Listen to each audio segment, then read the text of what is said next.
by an Israeli soldier from around 20 meters away. He was in a coma for 2 weeks and stayed in hospital for several months after that, and still suffers from his injuries today.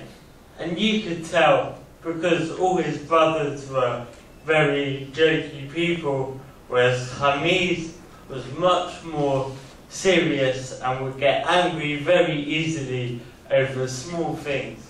But nevertheless, we became very close, and I remember once we were talking about a week before I was due to leave, and he said, "Jodey, I don't want you to leave because it will be like Bassem."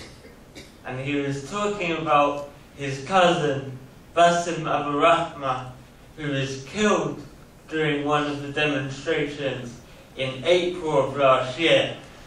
And at the time Bassem was killed, he was standing at the front of the demonstration with his arms in the air, shouting at the Israeli soldiers, "Stop shooting, because I think you've injured an Israeli activist." And they killed him there and then. Because this thing that is happening in Betleim, this is the thing that the Israeli government are most afraid of. And that is Israelis and Palestinians standing side by side to oppose the occupation.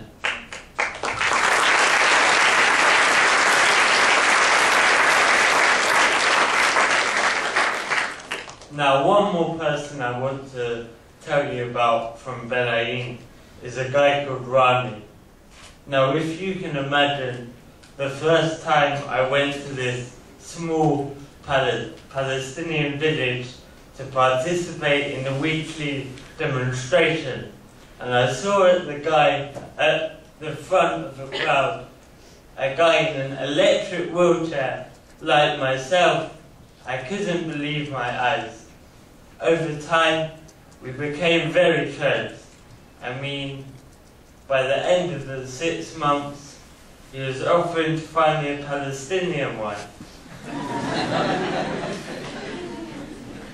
But I remember once talking to Rani, and I asked him if he felt that the Israeli soldiers treated him any differently because of the fact that he's in a wheelchair. And he said, "Jodey, I want to tell you 2 things. Firstly, I think you know very well by now, as well as I do, that the Israeli army do not care if you're walking or in a wheelchair, or a man, woman, or a child." And that's certainly wrong true with what I had experienced during my time there.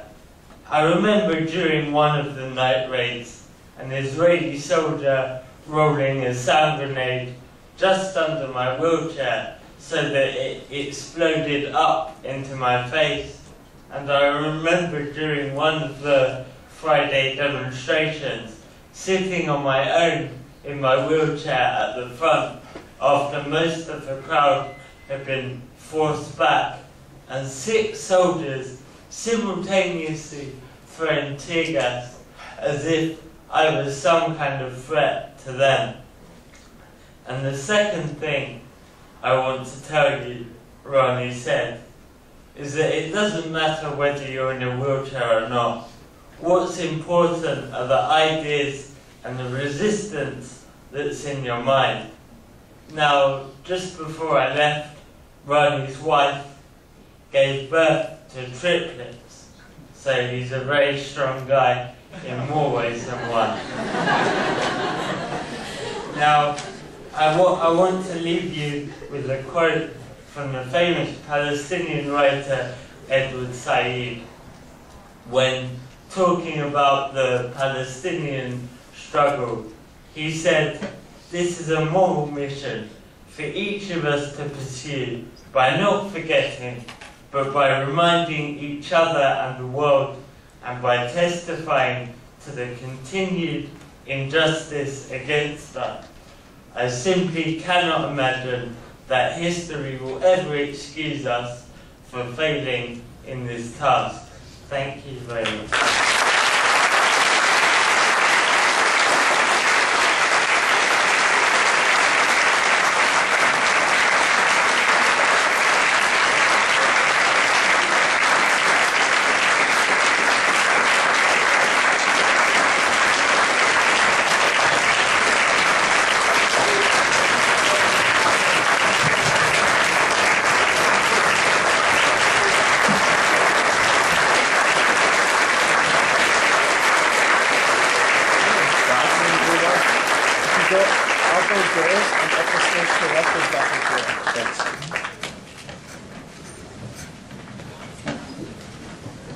Jodey, for coming up. I appreciate you sharing those things with us.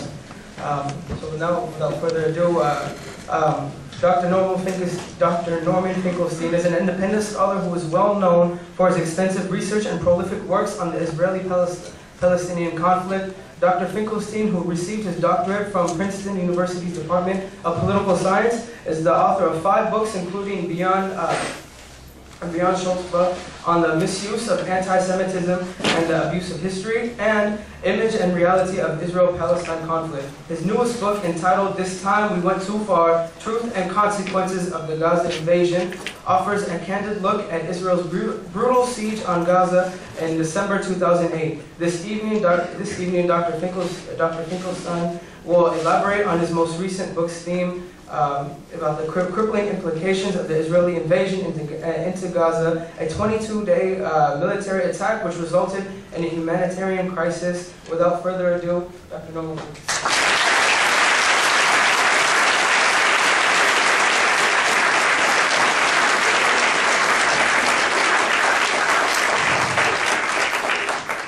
Thank you very much for having me. I sorely regret that you didn't have more time to hear Jodey McIntyre. We're on a very tight schedule, and there were some delays at the last minute, but I can assure you if you had more time, you would be as inspired as every other audience before whom we've spoken. He's a very remarkable young mind, and he's only 19 years old. Unfortunately, this room was not equipped with the kinds of visuals that you could have seen some of the slides from him in Betleim, with him on the front line shrouded by tear gas. It's really it's harrowing, but also deeply inspiring. And I hope next year the same organization that sponsored us together will invite him back for a solo performance, and I can assure you it will be very rewarding for everybody. I'm going to speak this evening on what happened in Gaza a year and a half ago, and to some extent it's a kind of curiosity. Why speak about what happened a year and a half ago? After all, wars come and go with great rapidity, with great frequency in the Middle East. Death and destruction come and go with each passing month or week even. And so why do we hearken back to what happened in Gaza? But something peculiar did happen in Gaza.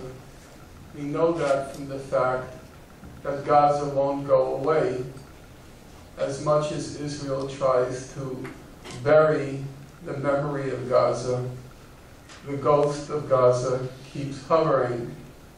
And as much as Israel tries to evade the shadow of Gaza, it is unable to do so. And that's one of the questions which we would perhaps want to ponder this evening. Why won't Gaza go away? Before I get to those 22 days what Amnesty International called the 22 days of death and destruction, from January 27, excuse me, from December 20.